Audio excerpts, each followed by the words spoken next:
Hello and welcome to ORF. Together, we are gathered here for our second webinar in a series of events that we are hosting with our partners, the Colombo Initiative Sri Lanka and the Sapani Foundation Canada, under a trilateral research partnership. This partnership is intended to host a series of conversations and high-level engagements on India and Sri Lanka's bilateral relationship. It explores a gamut of issues, be it strategic, political, socio-economic, and technical landscapes, and aims to promote a progressive and forward-looking ideas for both the countries and also the larger South Asian neighborhood.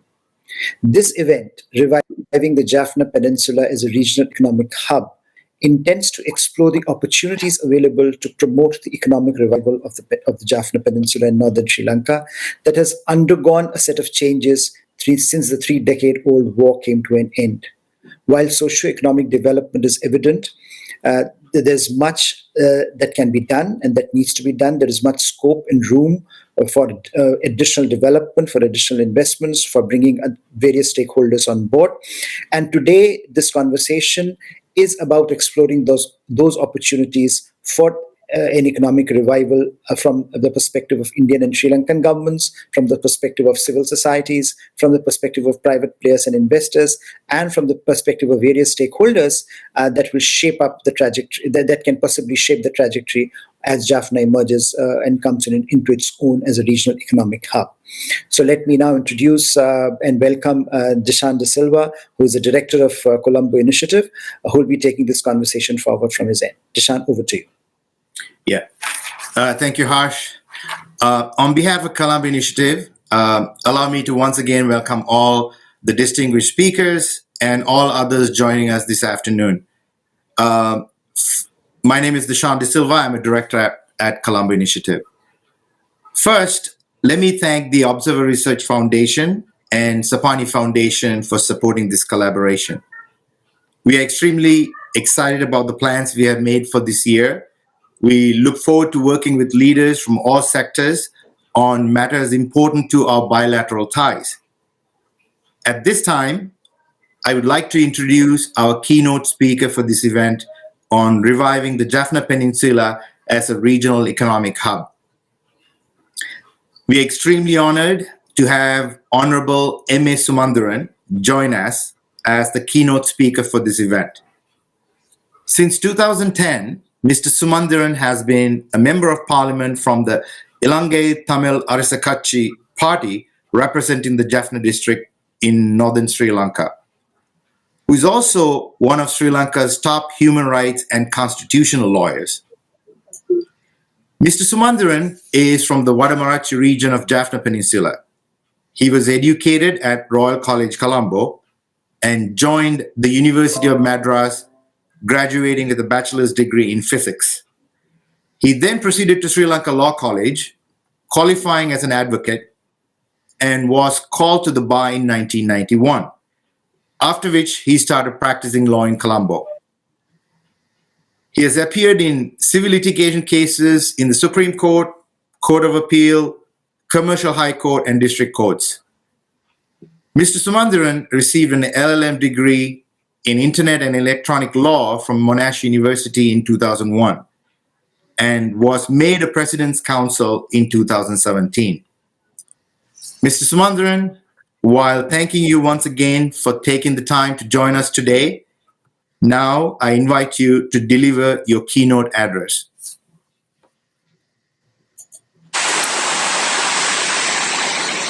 Thank you very much for inviting me to speak at this important event. You hosting this event at a time when the country as a whole, Sri Lanka, is facing an unprecedented crisis, mainly with regard to its debt servicing obligations. There's a huge anxiety that looms over the country as to what will happen. There are sovereign bonds maturing matured yesterday, 18th of January, and repayment of this obligation itself was a hot topic. So, on the one hand, the country is facing a very serious economic crisis, unprecedented. And on the other hand, today we are discussing reviving Jaffna Peninsula as a regional economic hub. And I think as we discuss it at this time, we cannot divorce one from the other. Although the idea of Jaffna as a regional economic hub has been there for some time, in the current circumstances, I believe it gets even more traction. In fact, it is looked upon as a possible way of getting out of the economic quagmire that the whole country has got in. And so I think the topic is timely in many ways, whether it was intended that way or not. The current crisis has a lot to do with our foreign reserves. And so to think of Jaffna Peninsula as a regional economic hub, and the topic says reviving it to be so, because we are conscious and we know that Jaffna in fact used to be something of an economic hub in the days gone by. That is because about 100 years ago, perhaps, this peninsula had a literacy rate that was far above anybody else in the region. 100 years ago, we still had schools in Jaffna Peninsula that had been there for 100 years.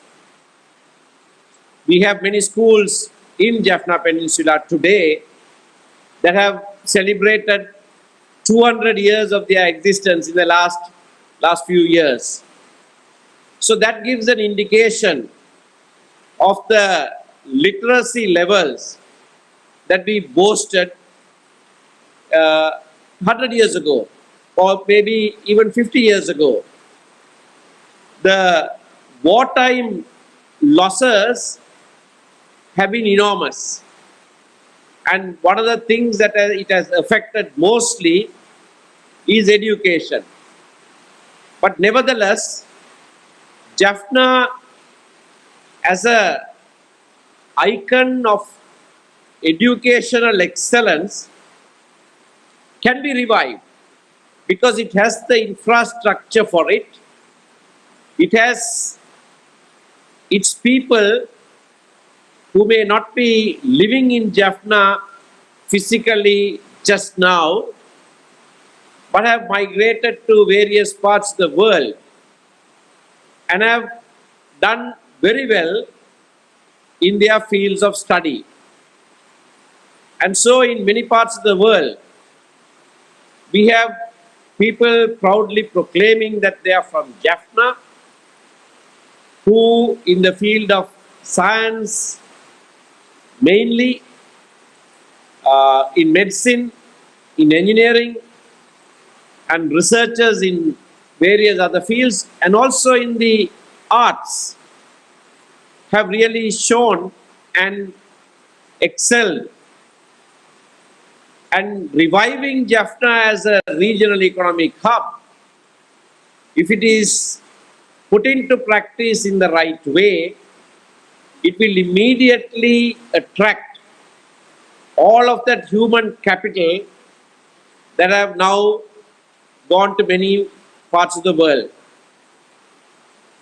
For many reasons, many of them are still very interested in returning to their homeland, returning to their place of birth or that of their forefathers, and giving something back. And so we have the infrastructure of these excellent schools that were established by the missionaries of the past.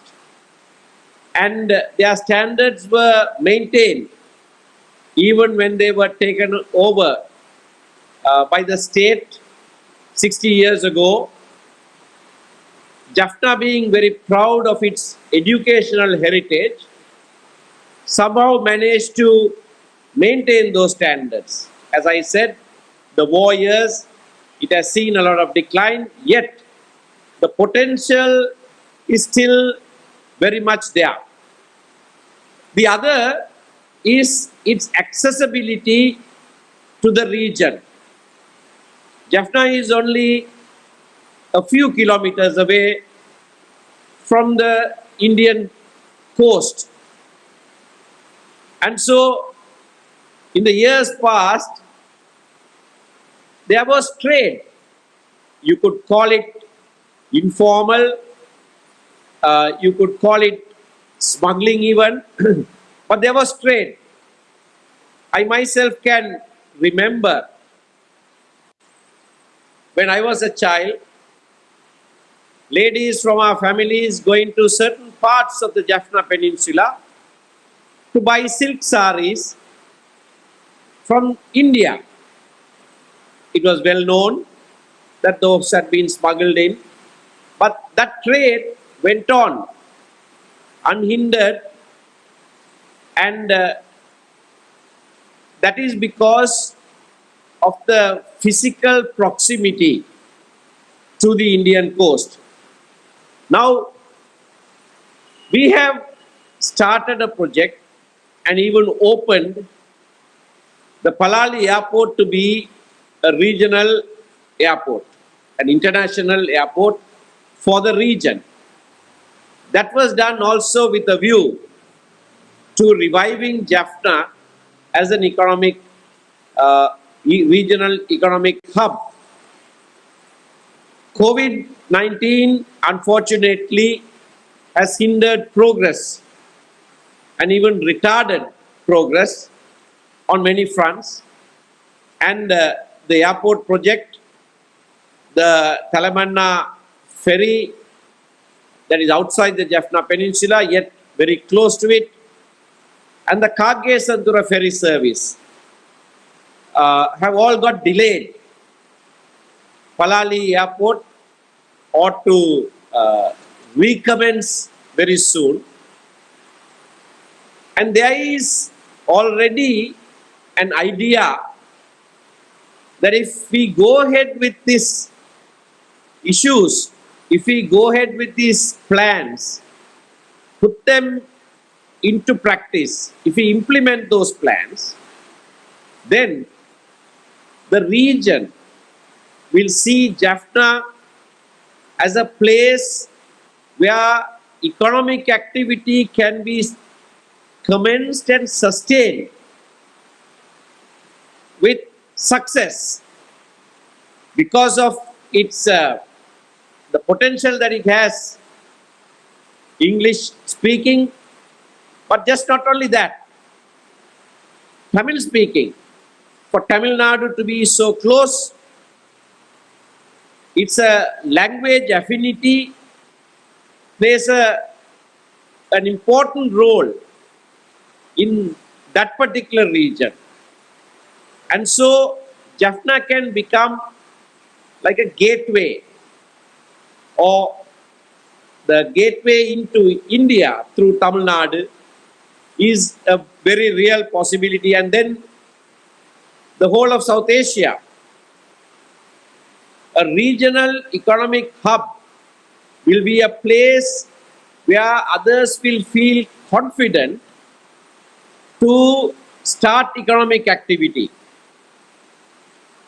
Jaffna is, in my opinion, ideally placed for the reasons that I have said and for a variety of other reasons to function as such.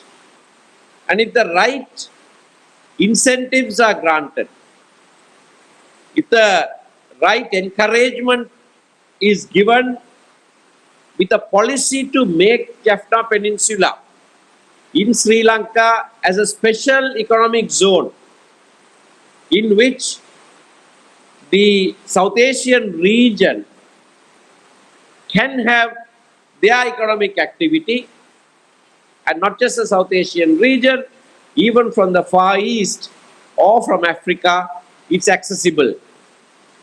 So, as we think about this particular topic, all I want to say is that this peninsula, from its historic past, its cultural and educational heritage, and its location with its accessibility, will certainly work well as a regional economic hub, and it's well worth pursuing such an objective. I will stop there and listen to the reaction from other panel members, and perhaps if there is time, have a discussion to take forward this great idea of reviving Jaffna Peninsula as a regional economic hub, particularly at a time when Sri Lanka is facing, as I said, this unprecedented economic crisis. And if this idea works, then that can be the route through which even the whole country can come out of this serious crisis. Thank you. Thank you very much, Mr. Sumandran, for those very comprehensive remarks. We certainly have a lot we can discuss.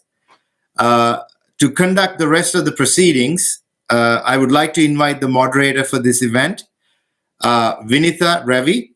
Vinitha is an independent scholar associated with ORF Chennai. Vinitha, over to you. Thank you, Mr. De Silva. I'd like to begin by introducing the rest of our distinguished panel. We have with us Mrs. P.S.M. Charles, member of the Election Commission and former governor of the Northern Province, Sri Lanka. Mr. A. Natarajan, former Consul General of India to Jaffna. Mr. N. Satyamurthy, distinguished fellow and head of Chennai Initiative Observer Research Foundation. And Mr. Jeevan Jnanam, venture capitalist, founder, CEO of Orion City, and CEO of Anton, Sri Lanka. Good evening to you all and welcome. I'd like to begin by inviting Mrs. Charles to share with us your thoughts on how best to promote economic growth and development in this Jaffna Peninsula. We heard from Mr. Sumandran. I'd like to know, you've been the former governor of the Northern Province. So what are your suggestions on how best to promote economic growth and development in this region? Good evening to you all. Can you hear me? Can you hear me? Yes, we're able to hear you. Good evening to you all. The first, I think when you look at this Jaffna Peninsula, in my experience, first things, the clarity of this development in Jaffna.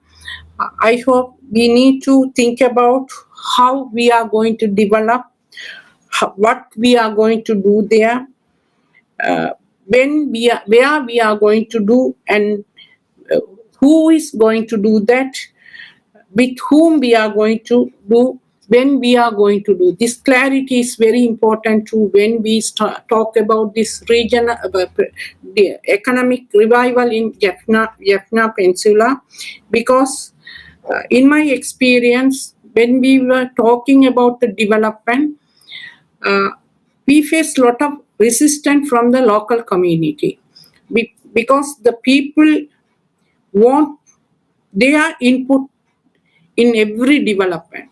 The local people want their aspiration in our development activities. Therefore, we need to have a very close dialogue with them to what to do there. Otherwise, I think it may be a problem. For an example, we try to develop the Coimbatore Harbour, but the fishery community was protesting against that project. It was funded by Asian Development Bank. The same thing happened in Pesala Harbour also. When we tried to develop that harbour, the fishery community was totally against the development project. Therefore, we need the clarity first with the local community and the local stakeholders, including the civil society, all the beneficiaries, the customers, the politicians, senior government officials, all stakeholders. We need the clarity first. In Northern East, especially, I think this is the important things. As Honorable Parliamentarian Mr. Sumandiran mentioned, the connectivity.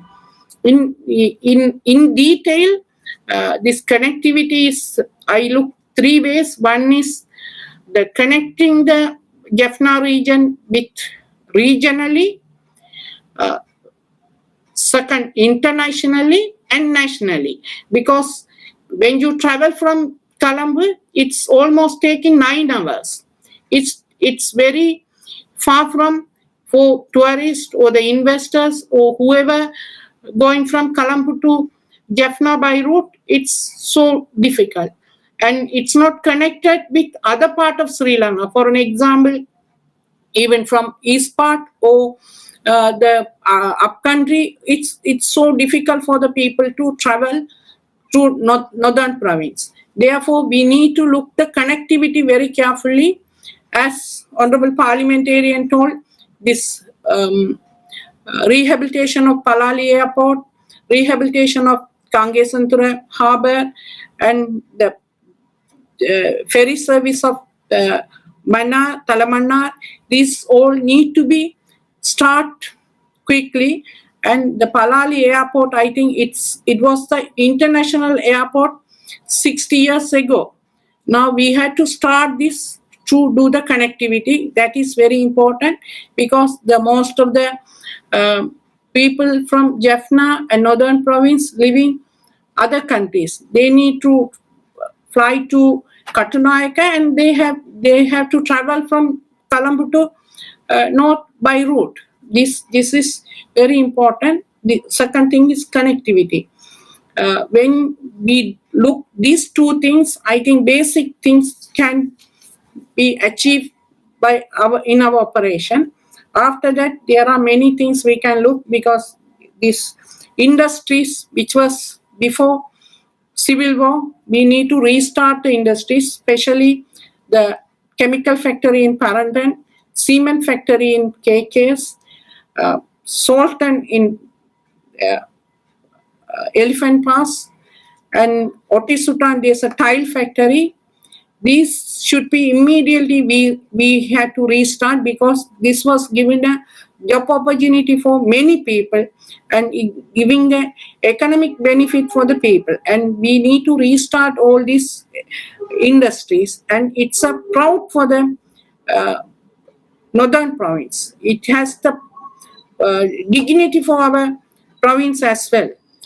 This also we need to include. And other one, first things, we had to prevent the migration of the people. Now the labor force, scholars, professionals, everybody migrating from our northern part. We had to prevent their migration. Otherwise, we can't revive the economy of this peninsula. Then we had to take immediate action to prevent their migration, keep the people with us to this type of development. This is very important things I like to point out. When you are going with, I can come out other suggestion as well. Thank you very much. Thank you. Thank you, Mrs. Charles. You pointed out the importance of connectivity, and also how that's very important to economic development. I would like to now invite Mr. A. Natarajan to give us your thoughts on what you see as some of the areas in which India and Sri Lanka can come together, and what can they do. And Mr. Sumandaran mentioned, the affinity in language, he talked about the closeness, the proximity, and the prospects for trade. So I would like to invite you to give us your thoughts on this, and what do you think the two governments can do together? Thank you, Ms. Vinita Ravi. All distinguished members, good evening to all of you. It's a great pleasure being with you to share my views. As you know, I have been the Indian Consul General in Jaffna for about more than 3 years. I was the second Consul General after the Consulate General of India was commissioned in Jaffna in November 2010. As you know, immediately after the cessation of hostilities in Sri Lanka, India voluntarily entered into various projects, especially in war affected provinces. They are northern and eastern provinces. Since I was in northern province in Jaffna, well, as a honorable member of parliament Sumandran and honorable former governor of northern province mentioned, that connectivity is the most important priority. Uh, After the end of the war, in fact, there were ferry services also between Tuticorin, Colombo, and Chennai, Colombo. Subsequently, within 1 or 2 years, due to political reasons mainly, these ferry services were stalled. Nobody knows what was the exact reasons, but inside people know it very well, that somebody said that economically it was not viable, so on so forth. But I believe the connectivity is very important. As Madam Charles mentioned, if a person has to travel to South India, especially Tamil Nadu, it takes more than 12 hours, though the journey by air is just 45 minutes. For a person to travel from Jaffna, it can take 12 to 16 hours. You all know very well, geographically, we are well aware of the localities, but it takes. Therefore, the introduction of air service between Palali and Chennai was most welcomed. But again, due to this global pandemic, again it has been discontinued, the air service. We hope after the end of this coronavirus, the air services between Palali and Chennai will be resumed. But in the meanwhile, I don't know whether there are the distinguished Sri Lankan members are there. I thought they will mention about all these. But I would like to mention, though I am not in Jaffna right now, what I hear from people, that already the equipment, for example, X-ray, all this equipment at the immigration at the Palali airport have been removed and shifted to some other areas. So therefore, the Jaffna people have real apprehension that whether the air services will between Palali and Chennai will be resumed at all or not. Therefore, as I said, here we have a politician, honorable member of parliament, Mr. Sumantran is here from TNA. They are the distinguished members, have to emphasize about all these. If there are any problems, they have to raise it at the appropriate forum. Otherwise, I don't know what will happen. The Jaffna people, the Jaffna Tamils have already suffered tremendously during the prolonged war, but we do not want to see them suffer anymore. That is why even the air service, Palali air service, was started with strenuous efforts. It was not an easy walk. So we know how difficult it was to start the service. Similarly, recently, about 2 months back, we explored possibilities to start a ferry service between Kankes and Thurai, shortly we say KKS in Jaffna, with Karaikal in Puducherry. Again, I was told, I was talking to people both in India and Sri Lanka, and also with ministries and concerned departments. I was told that the Sri Lankan government is not at all interested. So if, no country can take any unilateral decision on these things. These are bilateral issues. So both the governments have to work closely and seriously about this connectivity. Without connectivity, why I'm saying between Jaffna, Northern with India, we cannot hope so much of development, improvement economically in Northern province. So therefore, the connectivity is the most important priority for both India and Sri Lanka. As I said, India is very keen and we made some steps ahead, but the other side is, it seems, is not very keen.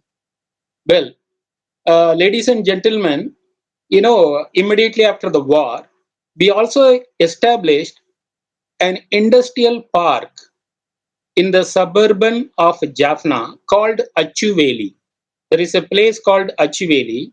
We incurred about 220 million Sri Lankan rupee and developed this industrial park. Sadly, the industrial park is almost lying idle like a brazen land. There are one or two industries, otherwise about 36 to 45 small scale, medium scale or micro level industries could be set up. But till today, we set up this industrial park in 2011, 2011, and now we are in 2022. Nothing has moved. We are just spectators. When I was in Jaffna, I emphasized on several occasions to develop, to put up some industries over there in the industrial park developed by India. But again, I would say that it was a total failure. Why? Because though the Indian government can only help the Sri Lankan government, but the rest is totally depends upon the host government. For example, one or two industrial people from Tamil Nadu wanted to come and set up a textile industry.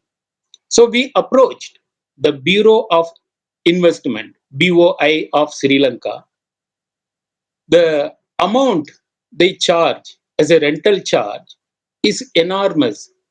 Sometimes the local BOI chap was telling that the Sri Lankan government is indirectly discouraging. Honorable Mr. Sumandran and Madam Charles, I will be very blunt and open, but these could be one of the main reasons. Otherwise, it would have been widely developed. But I am sorry to say, I am not here to blame anyone or any government, but it is a fact that we spend money for no reasons. So till today, nothing has happened in Achuveli. But the Sri Lankan government, the Bureau of Investment, they have to wake up and try to put up some industries. The industries will generate employment, will boost, flip the economy of the northern province, but no avail. Ladies and gentlemen, like this, there are many aspects that could be discussed in this forum. This is a very important forum. I'm very happy because we are talking about economy, and economy is the most important thing. Again, in northern province, as Honorable Sumandran said, they are highly educated people, very potential people. Unfortunately, during the war or pre-war, lot of intellectuals, lot of intellectuals have migrated to other countries. So with their migration, their knowledge have also migrated abroad. So whatever we see in northern province in Jaffna, I don't know. I have interacted very closely and intimately with the students community. They are all bright students. They have. I have always been telling that they have good future and good hopes. But until and unless we help them, the youngsters, things cannot move. Things cannot develop. So, dear friends, with this I end my my contribution for the time being. But I would like to intervene from time to time. Thank you. Thank you, Mr. Natarajan. I think we all agree that definitely investing in the young minds, the young intellectuals is the way forward. If I can bring in Mr. Jeevan Jnanam to maybe address this point, which was brought up by both Mrs. Charles and Mrs.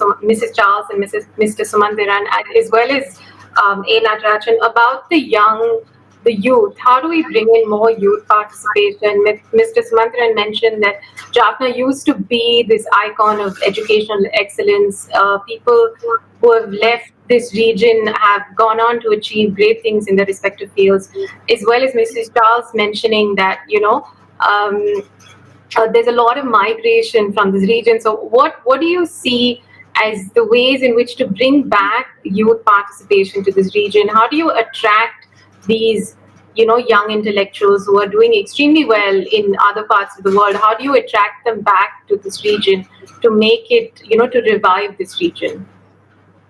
Thanks. That's a great question. I think just listening to everyone that's spoken today, I think particularly the youth, and I think it's a problem across Sri Lanka. They're looking for opportunities, right? They're looking for opportunities to not just survive but really thrive. And I think as a country as a whole, I think Sri Lanka is maybe falling back on that promise. It's not able to provide those opportunities, and I think that is where I guess we need to work on kind of the development side and make that happen. I'll just talk broadly about what I see as opportunities, from where investors maybe can come in and help, bring in some kind of opportunities. I think that will enable people to look at the country again and look at it. And I feel there's a big promise in two main sectors, which is and Jaffna in particular is strong in these, which is agriculture and technology. Right, I think those are two sectors where Jaffna and the northern province has a lot to offer. And I think what I would like to see investors do is make investments in the local population, where the local population can gain independence. So I'm a strong believer in the idea that you shouldn't be just giving a handout, but really enabling them to be the local population to be able to fish for themselves, if you will. So the investments that we have to make are what I call enabling investments. Ones that will enable and elevate the people of that region, and as such, you need to enable them with market access. You need to enable them with knowledge, for example, on how to market, how to pitch their products. You need to, as Charles mentioned, how to connect to diaspora, and also help them understand kind of the new business models and stuff that are coming out. Right. I'll just give a small story of it. I think what is possible, and through Hatch, we ran a program with it's called the Good Life Accelerator, but where we help food tech and ed tech startups come together.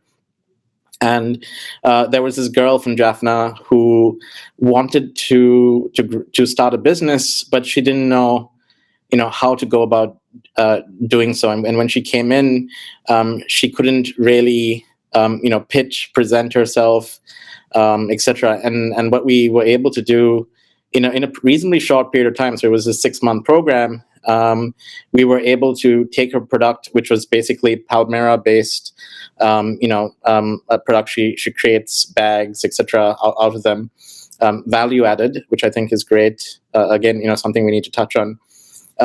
And she was able to then present herself properly to diaspora through the program, where now she's independently making close to ₹1 million a month, right? As an independent person in Jaffna. And I think those are the type of kind of investments that will enable people in there to kind of get to the next level, right? And I think there are so many opportunities where impact investors can look at enabling, for example, micro entrepreneurs, right, in farming and especially value-added products. And you could look at new product categories, for example, right? You don't necessarily have to look at the traditional agriculture. You can look at, say, all proteins, etc., which I think are new value chains, which I think you'll be able to kind of grow much more rapidly if the infrastructure is put in place. And these are some things that we're working on. And really, globally, there's a lack of talent, right? And I'll talk a bit more about that. I visited Jaffna University, I would say about 3-4 years ago, and it's not graduating enough graduates for the IT industry in Sri Lanka to absorb, right? So I think there are a lot of opportunities to make sure that the curriculum in Jaffna University, again, is focused on some of those, the new verticals like AI, robotics, Web 3.0, etc., where they become immediately kind of employable, and they can go into the private sector a lot quicker, and also get paid a lot better quicker as well. So I think there are lots of things to look at in terms of enabling and providing the youth opportunities, which we're doing in a small way, but we need to scale it up and make it more available.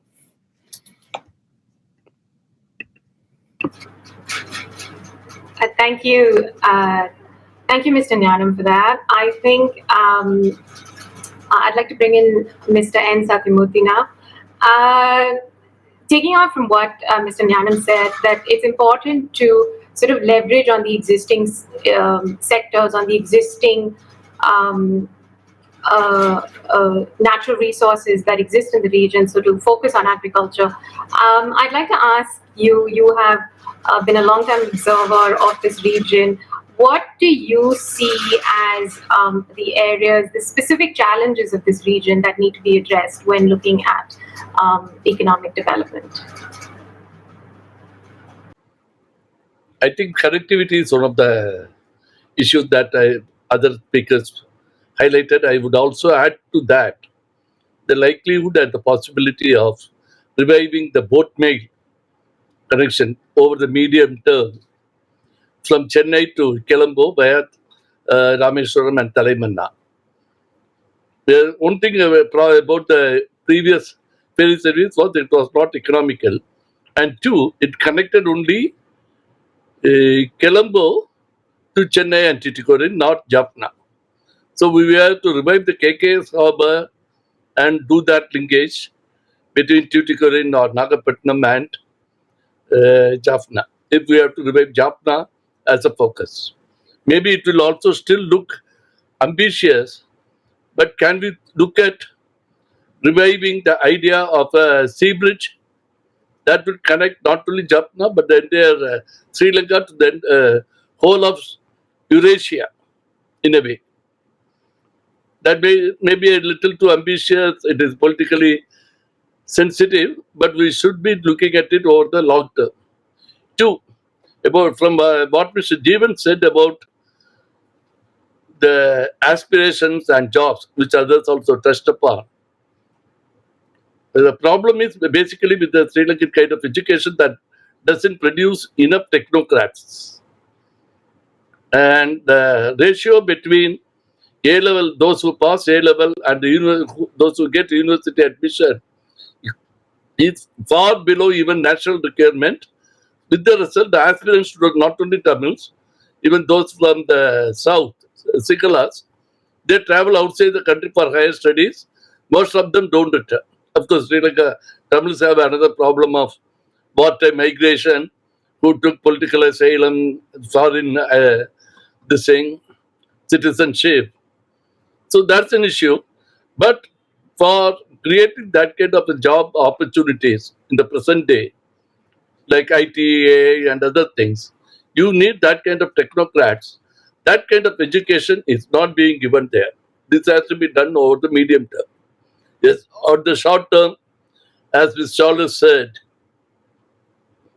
agriculture is the focus area, but as she highlighted, most of these are in the small scale or the medium scale industries, whether it's a brick cleaning or cement factory. We have to look at the larger economic aspects and prospects. One thing Mr. Narajan mentioned about the industrial park, I had visited it a couple of times. First time there were 2 industries, and second time when I went 2 years later, that was in 2014 or so, there were still there 2 or 3 industries.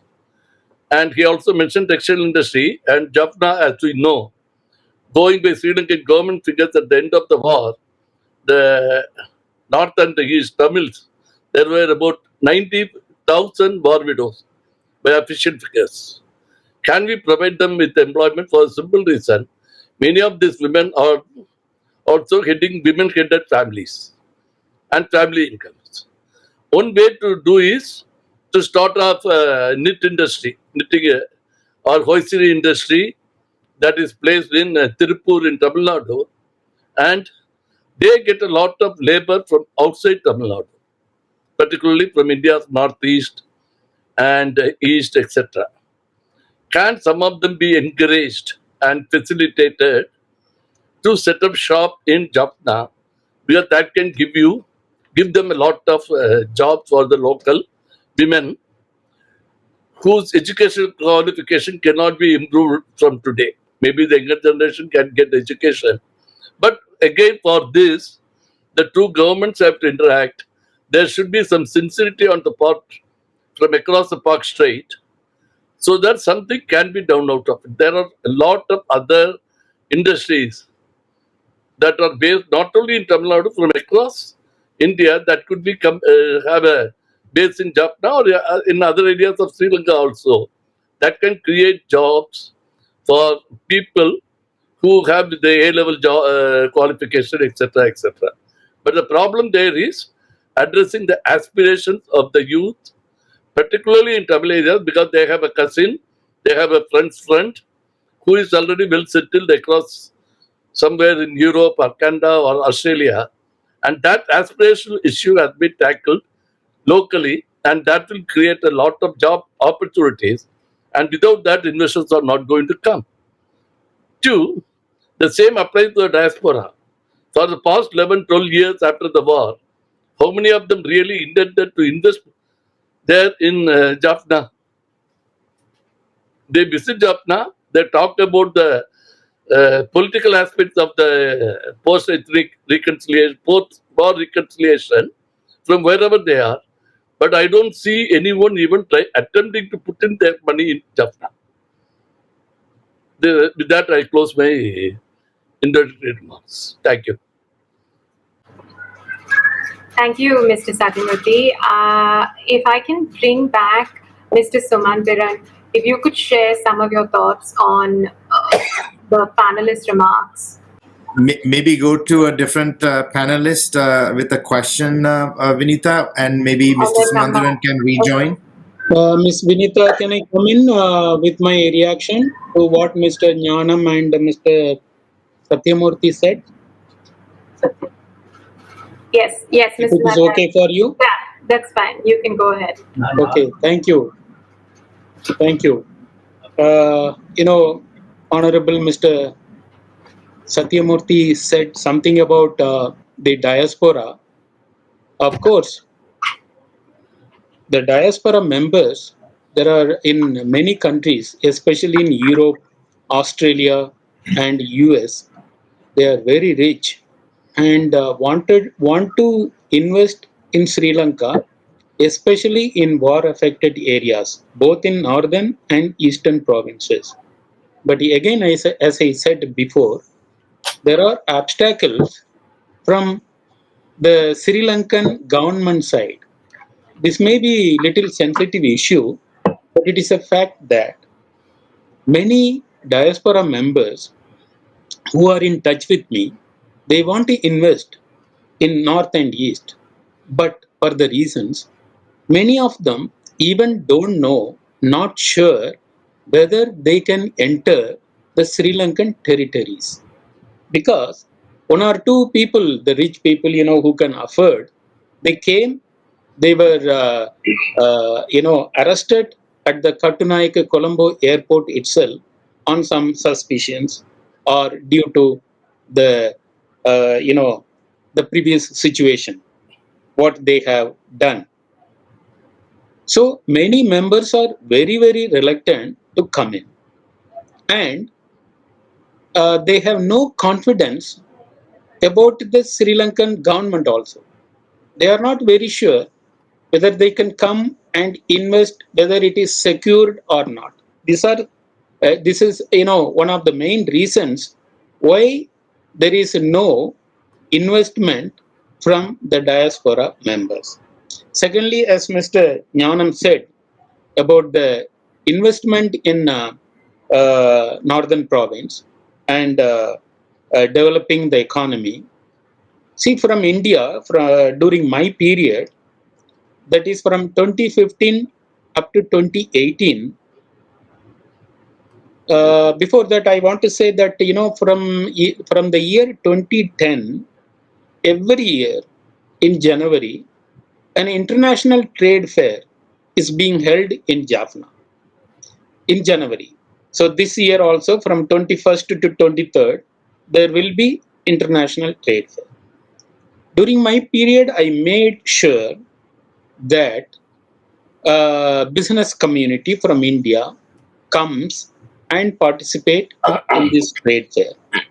For example, the Apex industrial commerce, bodies like CII, Confederation of Indian Industry, FIEO, Federation of Indian Economic Organization, ASSOCHAM, Tamil Nadu Chamber of Commerce and Industry, Madurai Chamber of Commerce and Industry, and some young school business community had been invited to Jaffna and see, what they can invest in the war affected area.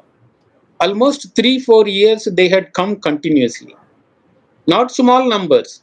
They came in, between 80 to 100 business people from Kashmir to Kanyakumari.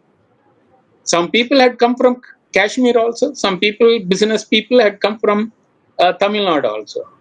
So when they came, they saw, we arranged market survey, we arranged people to people, B2B meetings, but after that, nothing happens. As I said before, one or two people, for example, one person wanted to come and put up a call center in Jaffna. Again, he told me that after meeting the Sri Lankan government officials, he got the intuition or indication that they were not interested or they were discouraged. Similarly, the other business community also have the same kind of perceptions, except in Tellipalai, there is an aluminium factory. It was old factory. During war, it was affected. Then from Madurai in Tamil Nadu, a business person had come and revived it. It is operating successfully. There are about 50 ladies are working. Only two, except for two or three men, the others are women working in that factory. So similarly, Honorable Madam Charles indicated, and also Mr. Satyamurthy, about the KKS cement plant. The Indian company J&K Cement wanted to come and revive and reconstruct the KKS cement plant, and a delegation came up to Colombo because the KKS cement plant is under a high security zone, so everybody cannot go there, and it is under the Sri Lankan Ministry of Defence jurisdiction, not under the Northern Province or the Ministry of Commerce and Industry of Sri Lanka. It is under Ministry of Defence. So if we have to visit the site of KK cement plant, you have to take a permission from MOD, and we to all these procedures were completed. J&K cement delegation was to come to Jaffna. Then the Northern Province provincial government had some issues with environment impact. So, but till today, there is an environment issue, for which reason I believe, it may be different perception from other honorable participants, but in my view, I don't think the KK cement plant can ever be revived, because the Northern Province is very sure, and I don't think the Sri Lankan government is also very keen about it. They stopped Indians coming and reviving it. Later on, I was told the Chinese also came, but what is happening there? Only the people who are in Sri Lanka, especially in Northern Province, will be able to throw some more lights. Thank you. Thank you, Mr. Natarajan. Actually, since this is a forward-looking panel, I'd like to bring Mr. Jeevan back. And Mr. Natarajan mentioned the Jaffna International Trade Forum. So, can you give us, an update on the 2020 International Trade Fair? Is it, do you see it? Can you give us an update on it, please? Sorry, I actually don't know too much about the trade fair, but but I mean, I'm not. I think we have plans. I maybe represent the business community, so I'll say that we have a lot of plans for Jaffna. It's just that sometimes I think it takes a while. I mean, we are starting, for example, on the IT side, we are starting to look at and see whether we can get enough volume of graduates to come out, and then look at setting up an IT park, or we are always looking at Jaffna to see if we can do something there. So we're definitely considering Jaffna in everything that we do. We're definitely considering Jaffna and seeing how we can bring economic development. So I mean, I don't know about KKS and the things mentioned in the discussion, but we are definitely forward looking and looking at IT. We're looking at agriculture in the North and East region. Thank you, Mr. Jeev. Now, if I can just have some concluding thoughts, maybe from Mrs. Charles.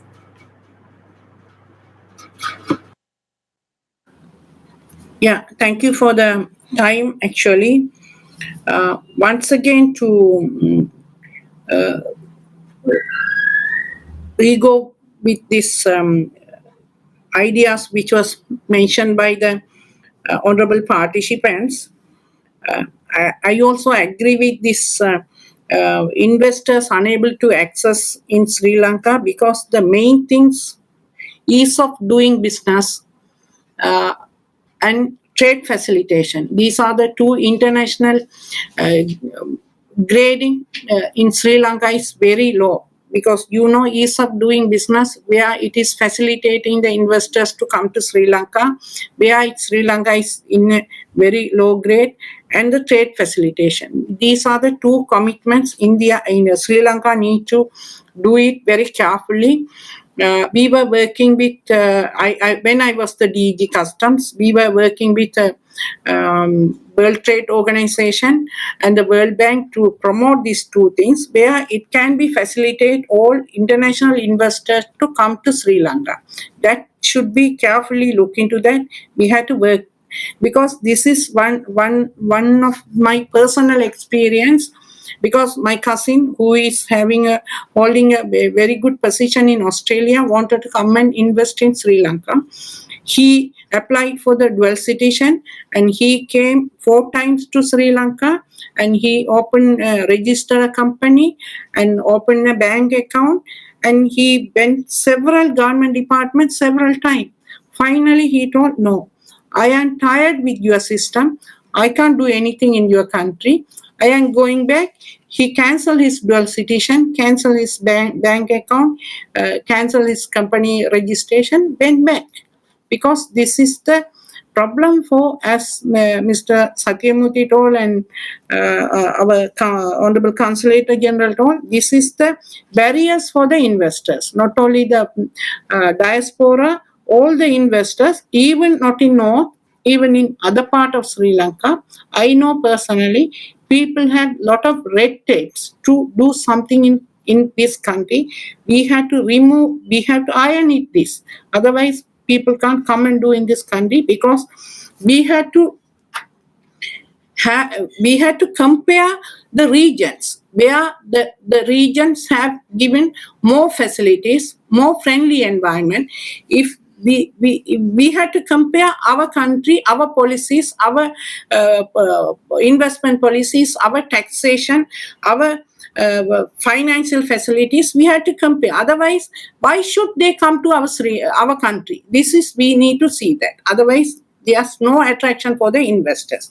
Second things, we had to reshape our foreign policy, because that is important to attract the diasporas, because diaspora have a lot of things. Our foreign missions have to communicate with the diaspora.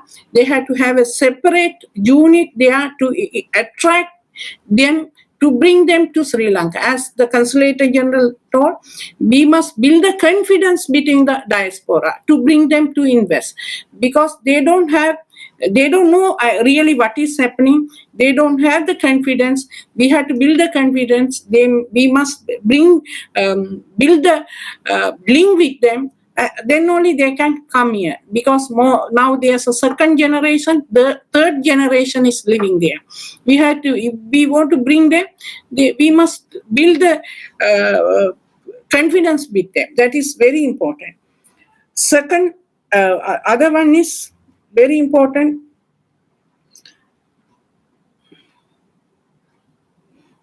Very important thing, industrial estate. When I was there, I also trying to bring some investors in actually, but actually it is not coming under BOI. It is coming under Ministry of Industries, but not under BOI.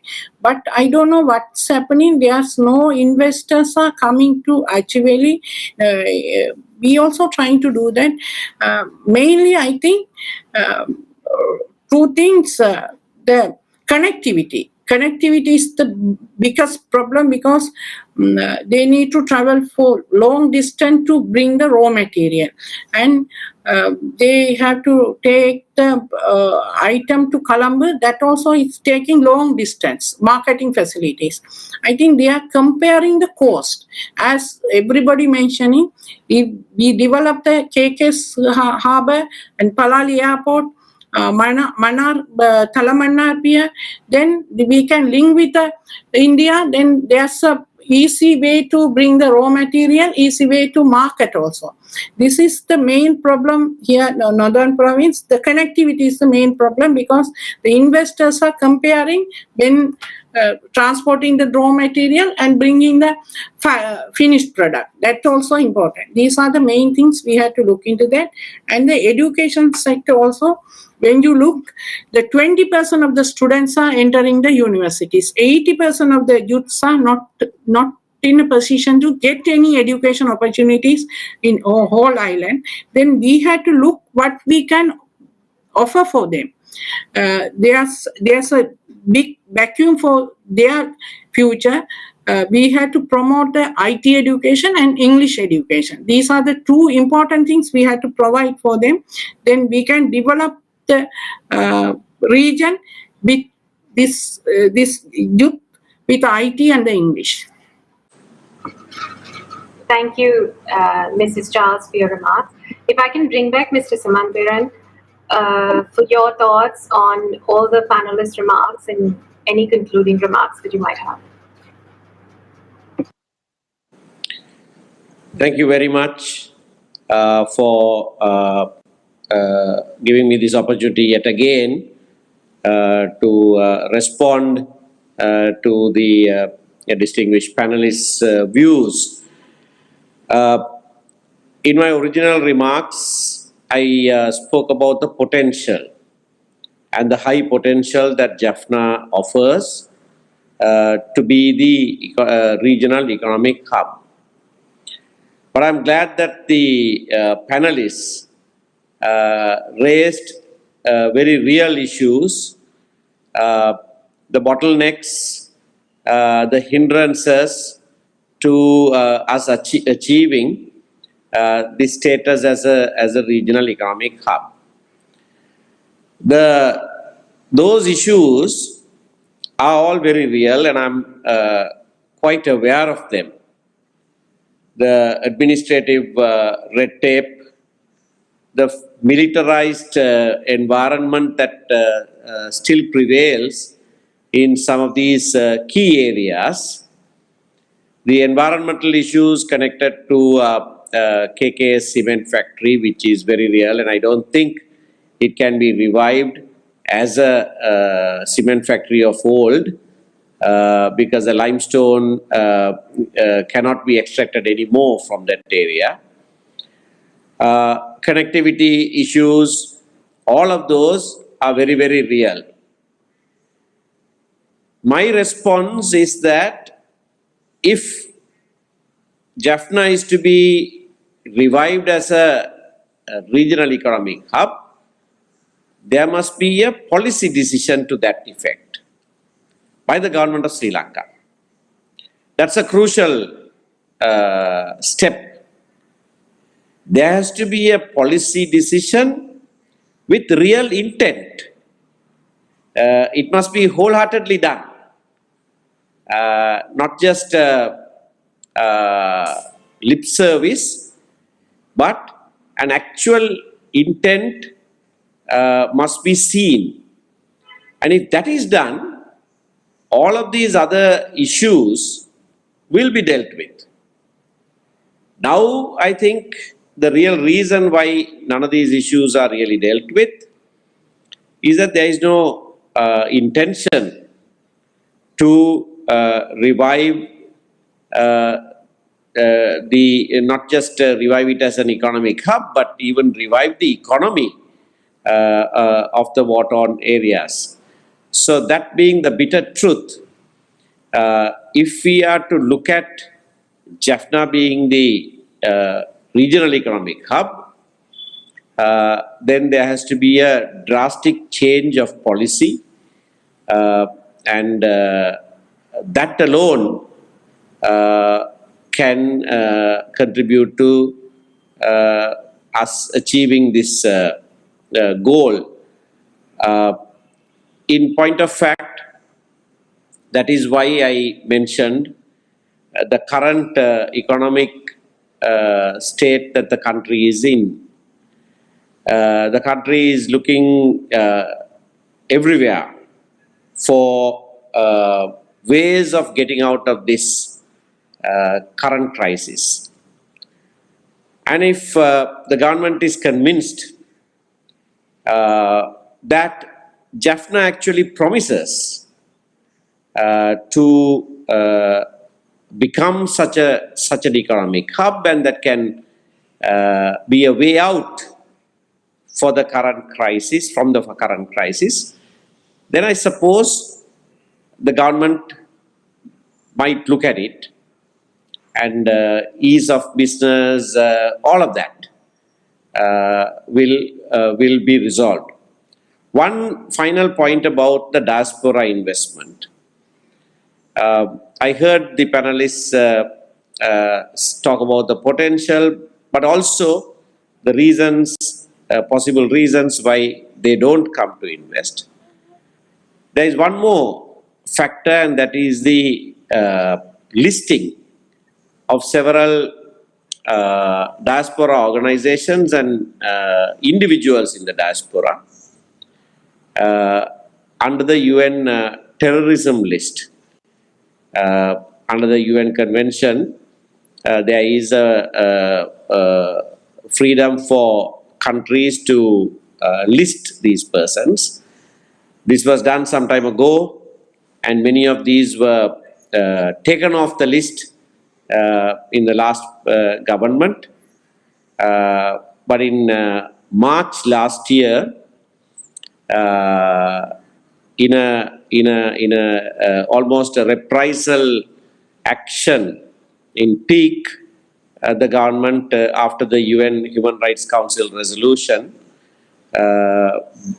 renamed them, relisted many of these persons, and that has also sent a chilling message to even others who are not in the list.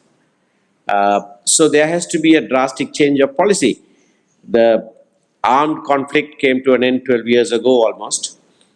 There hasn't been any indication of revival of that.